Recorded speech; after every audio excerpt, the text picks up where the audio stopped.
Your 20s are not a warm-up. As author Meg Jay would put it, it's your defining decade.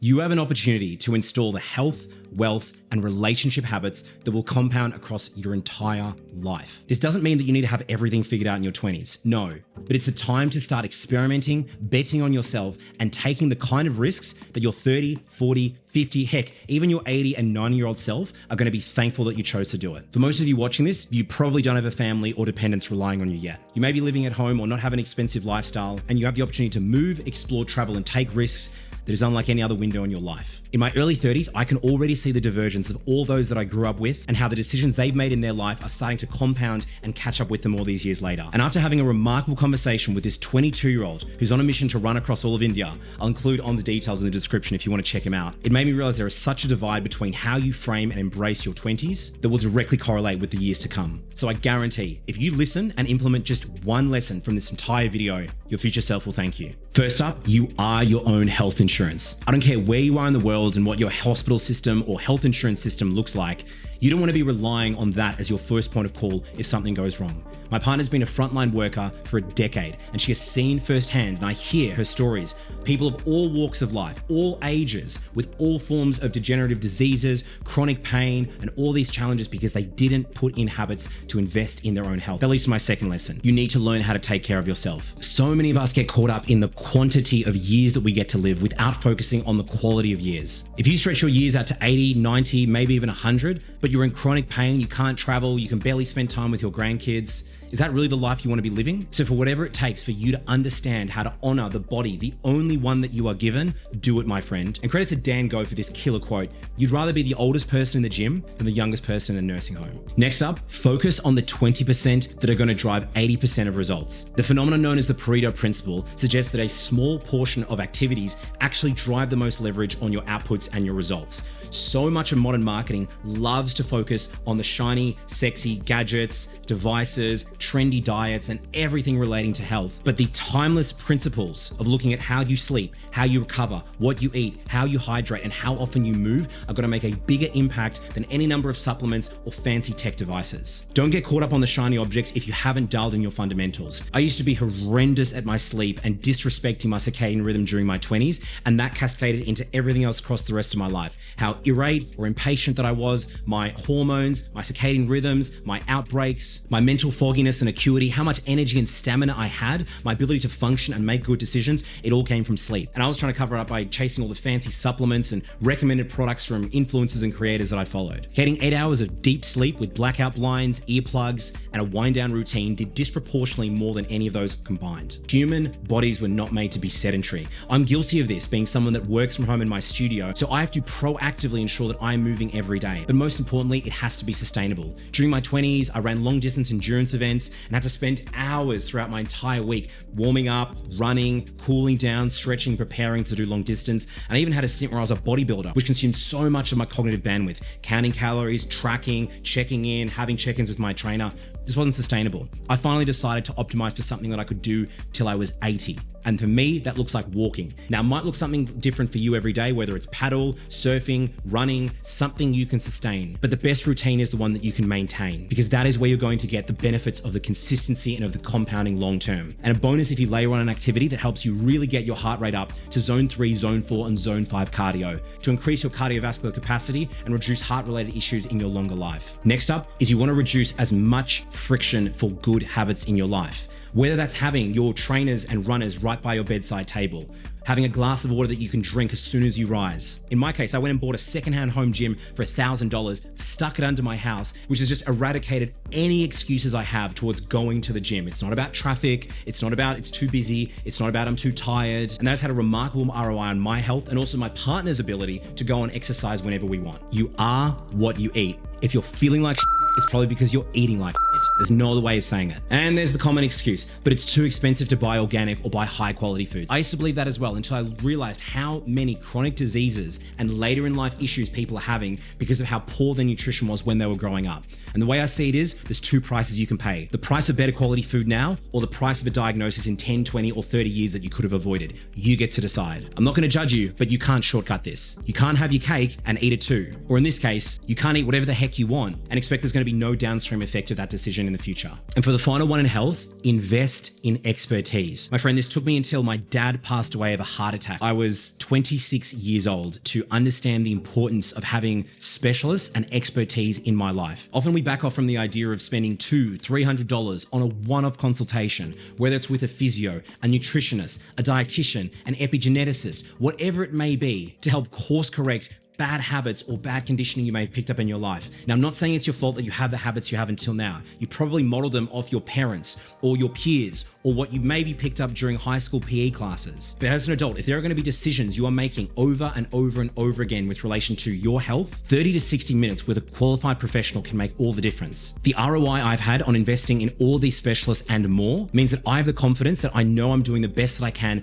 given the cards that I've been dealt with my genetic makeup, my family lineage, my blood type, my body, the way that I respond in different ways, all of my respective levels and vitals. Even if that means just in the next week booking in to have an all-encompassing blood test so you actually know where you're at and what you can improve, that's going to set you up so you can start bringing things to your awareness and start making better changes for the future. Next up, we're going to be focusing on your wealth. Now, for context, I grew up in a household with two very contrasting perspectives on economic productivity. My mum originates from the region now known as Ukraine, but formerly the USSR, which was a communist system. My late father grew up in Uganda, a country that at the time he left was rife with corruption and mismanagement, but it loosely modeled a modern democratic system. So I've had this awkward push and pull tension between trying to balance or integrate both of their sides while growing up in an environment here in Australia that's very different to what they experienced. First up, play long-term games with long-term people. Whether you're building a business and entering with partnerships or working with clients or different vendors, or whether you're building a career and you know you want to commit to an industry and climb the ladder over a long period of time, the best thing you can do is to identify the people with high integrity that are willing to play long-term games. Now, how do you do this?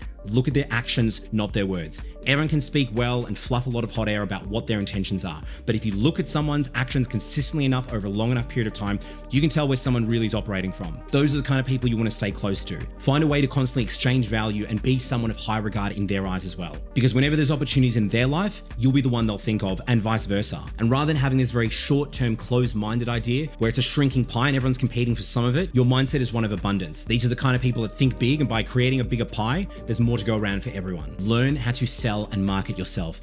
It pains me to see how many incredibly competent experts and authorities in their field constantly overlooked for opportunities or don't have the level of commercial success they look for because they don't know how to communicate and promote themselves. We've grown up with this ick around the idea of sales and promoting yourself. My friend, if you're not going to do it, who will? If you're working for an employer, guess what? The business or the organization you're a part of has a team dedicated to sales and marketing. Or if you're working for yourself as a business owner or a founder, customers aren't going to line up the block miraculously unless you learn how to communicate the value of what you have to offer. If it means you take up a sales job just for a summer like I did one time, knocking on hundreds of doors, getting rejected over and over, but learning how to stomach no, it is one of the most powerful skills and differentiators that will help you take control of your financial future. Bet on asymmetric upsides. These are opportunities where you have a limited downside or a limited risk of what can go wrong, but a disproportionate upside. So what this might look like if you're in your 20s is, like me, you might join a startup. I was lucky that through a referral, I was able to get a graduate role at Uber, a fast-building startup that provided early-stage employees like myself a point of equity, which alongside a salary gives you upside potential in the performance of the company. This might also look at things as taking 6 to 12 months off to go and travel and explore yourself. Go and meet people, expose yourself to new things. You might meet your business partner, your romantic partner, come back with a ton of stories or new ideas about who you are and give you a chance to reinvent yourself. The worst case scenario is you just pack it up and come back home. The best case scenario is you meet the kind of people or the kind of opportunities that put you on a completely different trajectory you never could have had if you stay in your hometown. Normalize earning money. It's the oxygen for you to do everything you do. Most of your decisions right now are dictated by it.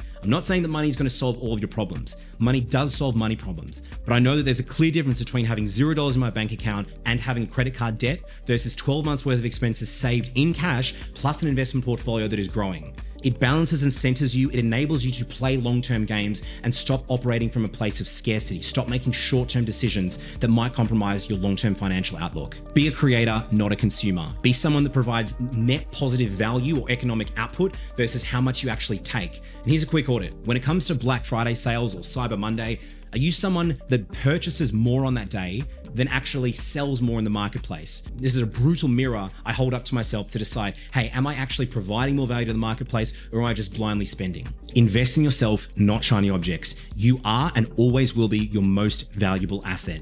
Most people stop formal education and learning once they leave high school.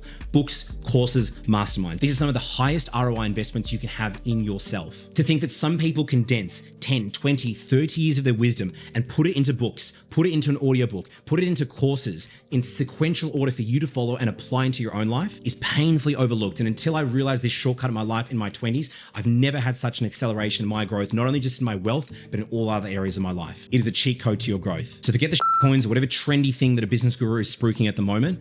You are your best investment and you always will be. Next is to know and calculate your hourly rate. You may work on an hourly basis. I definitely have, and that's okay. Or you might have a monthly or an annual salary. Whatever that total amount is, divided by the number of hours you're working. It might be on average 30 to 40 hours a week, maybe a little bit longer, and know what that number is. Not because inherently this is good or bad or you need to compare it, but it helps you actually make important trade-offs in your life. We cannot manufacture more hours in the week, but we can buy back hours by making crucial trade-offs. What I mean by this is, let's just say you calculate your hourly rate are coming out as $40 per hour, but you know that you can go and get a cleaner for $20 an hour.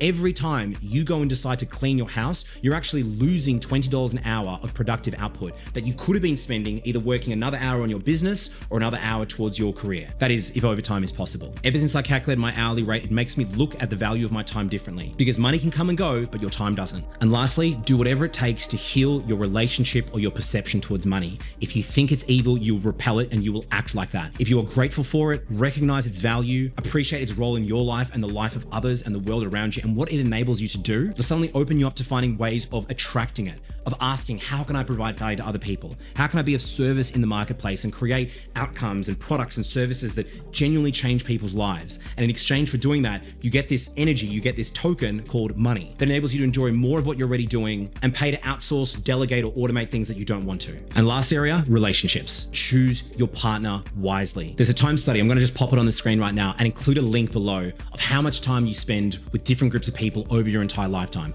And as you can see, it becomes painstakingly clear that if you choose to enter in a romantic relationship, your partner is going to be someone you will be spending the most amount of time with. They are effectively your partner in every aspect of your life, whether they have a direct or indirect influence. Ask yourself, are you values aligned? Are they willing to grow with me and work through all the trials and tribulations of life? Do they see the future in a similar way? Do we have the same vision together? Because they will either act as an amplifier or a hindrance in every single area of your life, and you'll also do the same for them. You want to make sure it is a fair exchange and it is a deal for both of you, and that will continue over all the years together. Your circle is your ceiling. The beliefs, the conversations, the activities that you get up to, the kind of energy and influence that people have on you around you is also going to have the largest impact on you. Surround yourself with people that see a bigger vision for yourself, that are willing to call you out on your bullshit, but do it from a loving place. On the inverse, you need to protect your time and energy. So cut the people that drain you. This is a non-negotiable. And just because you grew up with someone on the same street, same postcode, same primary school, same sports team, you have no obligation to have to remain being friends with them for the rest of your life if the exchange is not supportive. You can appreciate them for the season in your life that you shared together, the role they played, the memories that you had together, absolutely. But if right now you feel yourselves are drifting apart, that's okay. You can leave it amicably and protect your peace and enable them to move on to finding the right people in their life if you know that you two are no longer on the same trajectory. Next up, find mentors who will help you collapse your timelines. Like what I mentioned about courses, books, and masterminds, how can you find people who refuse ahead of you who have the results that you want? The older that I've gotten, the more that I've exclusively taken information from those that have the transformation, have the proof, or have the results of what I want in my own life. Everyone has an opinion and everyone has an idea, but I'm sure you'd agree, most people love saying what they do and how they do things differently, without actually having the results to back it up. And lastly, learn how to say sorry. It took years of me observing my parents fighting and so many people around me in my life, as well as an entire media cycle that is constantly caught up with drama and scandal. We don't normalize the ability to actually own up, have the humility, own the consequences of what you've done, the impact that you've done, even if you didn't intend it, and just say, hey, my friend, I messed up and I'm so sorry. I've now learned, I now have the wisdom to understand that I could have done this better and I would have done it differently, but there's nothing I can say to go back in time. So I hope you'll forgive me and I'm sorry. Something as simple as that. That sentence took me years to learn, and yet is one of the most powerful ways of repairing and reconnecting with those in your life. Not just your immediate loved one or your partner or your kids, but everyone. Those you work with, clients, customers, your neighbors, anyone who you may have ever wronged. That's what creates really powerful trust, and see you as a person of value, see you as a person of word, and see you as a person of integrity. And because I love going a little bit over time, I just want to throw one more in. My friend, stop waiting for permission. No one's going to give it to you. Not me, not the next video, not your friends, not your mum, not your mentor. you give yourself the green light to go and do the thing you know you need to do. Because your future self is waiting for the downstream of all of the dominoes that are going to be set up when you take that first action today. So if there's any that stood out for you, slap them in the comments below, or even better, drop something in the comments below that is an undeniable truth for you. Something that you live by, that it becomes your maximum mantra for navigating all of life. And bonus points if you have a story that goes with it. And until then, I hope this video served you, and I'll see you on the next one.